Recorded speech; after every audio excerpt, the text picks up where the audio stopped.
Good morning! Wednesday has a little sore. I don't know if it's from a buckling. You know, the more I've watched these babies, the more I see Pokey's stamp on all of them. That looks like an actual post, doesn't it? It's just, that's how you eat it. We were young and we were free and running, never bothered about what could be coming.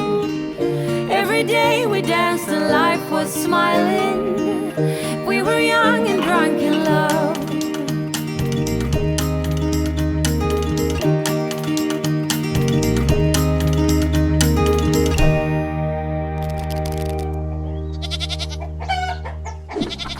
It's milk test day.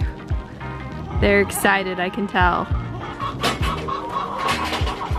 Okay, welcome to milk testing day, where we test the milk to see how much volume they're producing, how much milk fat, how much protein, and their somatic cell count, which is like anything that's not supposed to be in the milk. It could be bacteria, it could be something else. So we started early, and this is gonna be an adventure because I have to milk them completely out. They only have the patience for about a 2-cup milk out, so we shall see. The good news is I'm gonna use the milking machine today, so that should help. Go fast, ready, set, go. Okay, first rule of milking machine training is to just hold those inflations on those teats, because I know she wants to kick them off. But Duchess actually did really good. She was really focused on that grain, and so I was able to milk out quite a bit with the machine first, and then I had to move to hand milking to get the last bit out. So she wasn't very happy with me doing that, but hey, she didn't kick too bad, so I was happy with that. We got most of it out. Now we can officially test that full volume of milk that she's accumulated in the last 12 hours. What does that say? 2.5, 2.6. So we have to subtract 0.7, which is how much this bucket weighs, so we know the exact pounds of milk. We get a round up there on that 2.55. 1.9 for just the morning milking. That's pretty dang good. Now we're gonna take our sample. There's a little preservative pill in here. Thank you. Try to be nice to your nephews today, okay? I know you've been so patient. Come over here. Come out first. Right here. No, right here. Yeah. Now, unfortunately, Wednesday has a little sore on this teat. I don't know if it's from a buckling. I don't know if it's from her scratching it on something. It's probably a buckling, most likely. So we've got to hand milk her today so we don't injure that teat more by putting pressure on it. Wednesday did such a good job. I had to really focus. I was like trying to go as fast as I could. It was hard, but my hands are getting a lot stronger now after just a couple weeks milking these girls. I'm good. It's sort of hard though because she's trying to hold back milk for her babies, but today, no, I need all the milk. Milk testing is important because what we're mostly trying to do is compare these girls to their mothers and see if we've got any improvement. And really the only way you know is if you test the milk and get to see the volume and the butter fat and all the different things. It also can help you kind of keep a close watch on possible mastitis or any other like udder infection that's going on. So it's always good to test every few weeks and really get that data back. Let's see what Wednesday's got. 2.3, holding her own there. Good job. Oh no. Okay, now it's time to feed the babies.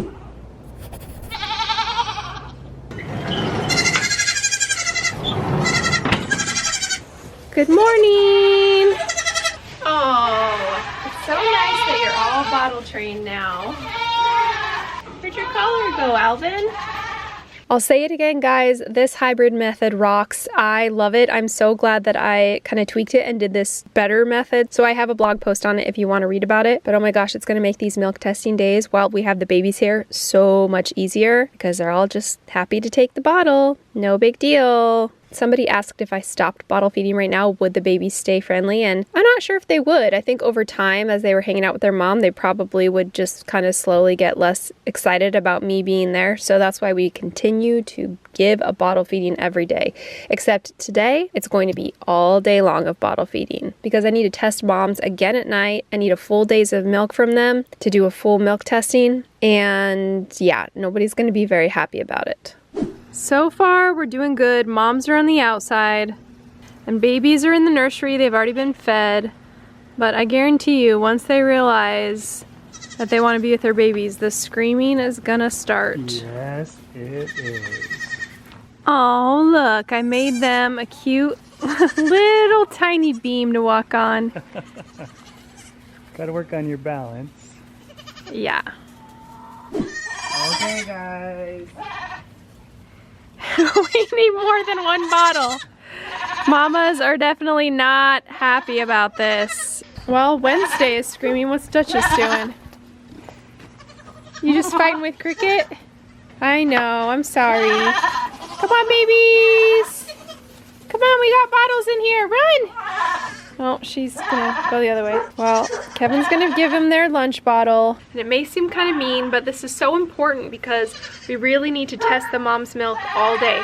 We tested the morning milk, and then we need the milk to fill up all day so we can test the night milk as well. So this is also a good time for the moms to kind of work out their problems with all the other goats in the herd. And then hopefully very soon we can let all the babies out in the pasture.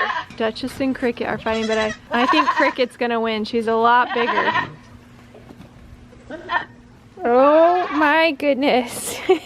You know, the more I've watched these babies, the more I see Pokey's stamp on all of them. Nice wide stance. I don't think any one of them is narrow. Every single kid is nice and wide. All uphill too, like he's really uphill. Yeah.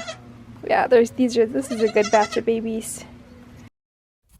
One of the traditions in my family is to make sausage gravy and biscuits. We'll start with the homemade biscuits. I just made white flour. I've tried to make them with whole wheat flour or different flours, and I've messed up a lot of biscuits. So I'm just sticking with the basic, easy way, the one that is tried and true.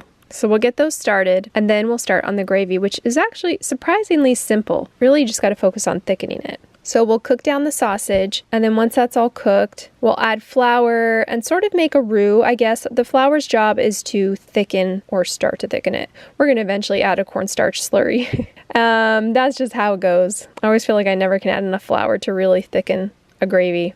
So after that flour is browned, then we'll add the liquid, which is milk. It's whole milk, basically. And then once we've got like enough liquid, I will keep cooking it, bring it up to almost a boil, but not quite there. And that's where I'll start to add the cornstarch slurry to make sure and thicken it, which is just a little bit of milk with some cornstarch. And you know, we've been eating sausage gravy forever. That when I was little, my parents used to tear up the little pieces of biscuit and then pour the gravy on there, and that's still how I eat it.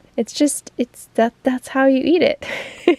You make it in bite-sized pieces. I'll put the recipe below. It's pretty simple and it's really comforting. Are we all happy now together? Okay. Wait, where are the other two? So let me tell you, it has been a day of screaming. These babies we kept the babies in the nursery, and then the mamas we actually put out in the pasture all day. And then I went inside, I edited, I like plugged my ears, I told my neighbors I'm sorry, and they just screamed for each other all day. Actually, the babies did fine because I came back and I fed them bottles throughout the day, but the moms, they weren't having it. So that was our first day of milk testing, and I'm glad it's over because it is hard to do when these babies are little, and now they're just trying to drink as much as they can from mom because they missed her all day. There's nothing in there, guys. You are a good mom, Wednesday. Even though you screamed all day, I guess that means you are a good mom. You too, Duchess, you did good. Last month, right before we were able to take Lydia back to college, we snuck a trip to the cottage. It's cold up here, but there's no snow yet, so we're gonna do a little bit of work. Just some finishing touches, like getting a new rug for the bathroom, and then of course, putting up our faux pillars. These actually worked out a lot better than we thought they would. I was worried they would look fake, but they actually look pretty real because we use such thin plywood. So I think if we add just a little bit of trim on the top and bottom, these are gonna look really nice. That looks like an actual post, doesn't it? We put I'm surprised it looks so good. I wasn't expecting it. 8-inch by 8-inch wood post right there. Does it look real, Lydia? Leah. Pretty real. Looks like a beam, maybe, sort of. We're gonna put a little bit of trim around the top and the bottom there, and I think it'll... We also used the extra stained plywood to put new toe kicks on the cabinets. They were a little bit worn in some places and one had ripped off, so it's starting to look more finished. Kevin and Lydia put up the ceiling fan, which we won't really use till the summer. And then I finished a bunch of my pictures that I've been gathering. I love this wall. It's so fun. It's perfect. So that was it. Just a really short trip trying to get the last little finishing touches done. Look at that wallpaper, oh my gosh. We still have the door trim to do and just a little bit of trim around those pillars, but I think we're really getting there. I think we're almost done. So hopefully this spring we can do the last little bits and then do a final reveal and be able to enjoy this during the entire summer. Thanks for joining us in today's video. I am so excited for Friday's video. There's gonna be a video on Friday. We are going to let all of the babies out into the pasture. It's gonna be mayhem, but I think it'll be good. I think that they're ready. And then also, we've got 2 mamas coming up. We're gonna have kidding soon with 2 more moms, and I'm gonna do the color predictions on those. So get excited. We have lots of babies that are growing up, babies that are coming, and it's gonna get even more fun. In the meantime, if you wanna watch the video where, well, we're trying to figure out what exactly happened with River and which buck bred River, because we're still gonna have to DNA the kids, you can watch that video here.